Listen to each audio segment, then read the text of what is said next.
Ashama harka fuudhee kabajamtootaaf jaalatamtoota chaanaalii kiyyaa lammii jalatti argamtan kan biyya keessas kan biyya alaas akkam jirtan akkamii sa'aatiif yeroo kana geessan anis obboleettiin keessan nagaa fayyaa koodha galata waaqayyo isinis bakkuma jirtanitti akka nagaa fayyaa jiraattan abdii guddaan qaba jirtu siniin jedha har'a yaada yeroo baay'ee natti dhadhagaame akkasumas gaafis natti ta'e isin hoolaata gaafis natti ta'e namni gaafis natti ta'e jira akkasumas immoo namni yaada kana keessas jiru jira laata kan jedhu wayitan qabadhee isinii dhufe hanga dhuma qophii kootti nafaana taa'aadha isiniin jedha obboloota koo like share gochuus hin dagatinaa kiyyaa lammii cinaa dhaabbattanii jajjabeessuun yeroo kamuyyuu isinitti haa baratu chaanaalii kiyyaa kan keessan siniin jechuun jaaladha amma kamee yaada garma mata duree dhufeetti sin dabarsa yaadni mata duree koo guyyaa har'aatis maaliif waliif yaaduu dinnaa jedha maaliif waliif yaaduu dinna yaadni kun maaliif waliif yaaduu dinna kan jedhu kun yeroo baay'ina keessatti gaafii natti ta'e keessattuu ijoollee biyya arabaa jiraannu kana nuti warra biyya ambaa jirru mana namaa keessa jirru kanaaf maaliif yaaduun dhabame kan jedhudha isa kanarratti maal fakkeenya isin fudhadha isinitti fakkaata obboloota koo fakkeenyaaf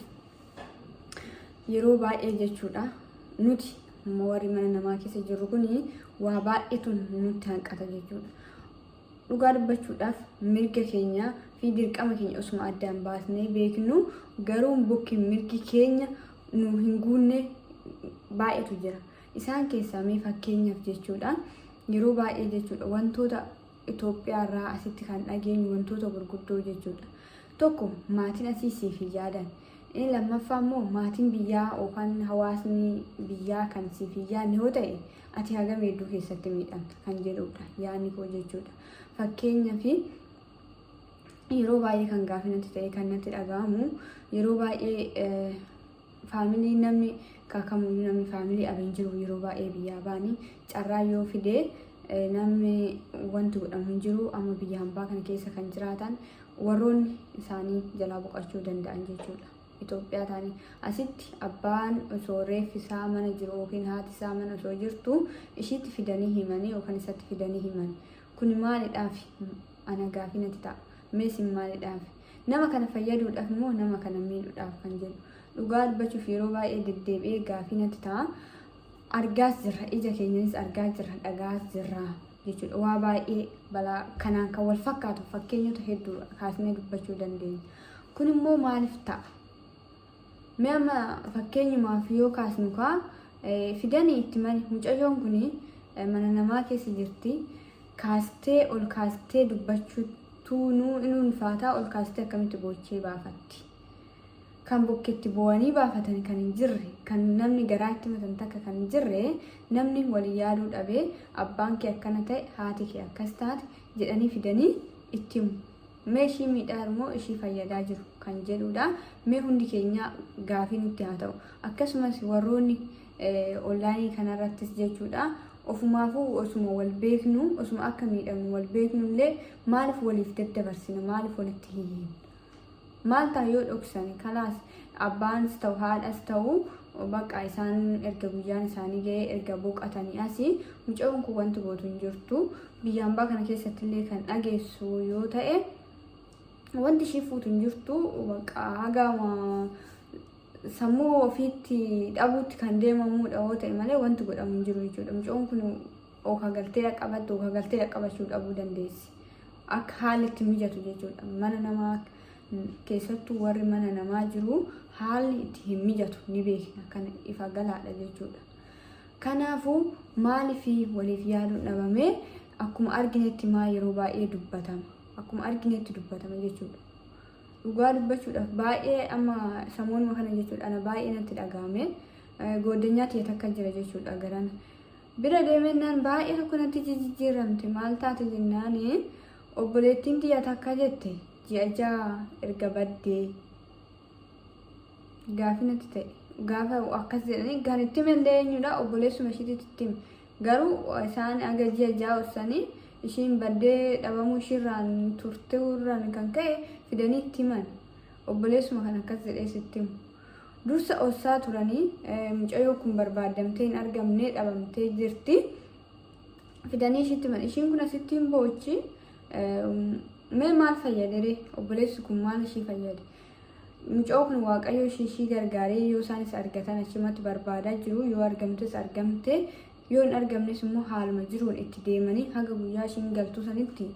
osoo obsanii fi obsa qabaatanii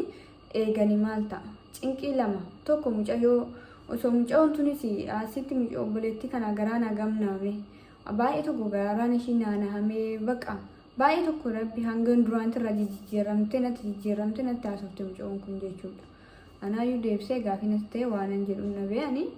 uumaa mitiin jedheen jajjabeessatu madhiise kaanis waan hin godhuuf hin jiru waan ta'eef. Garuu kan ishii miidhaa jiru mucayyoon obboleessi achiin inni sirriidha hin beekama. Obboleessis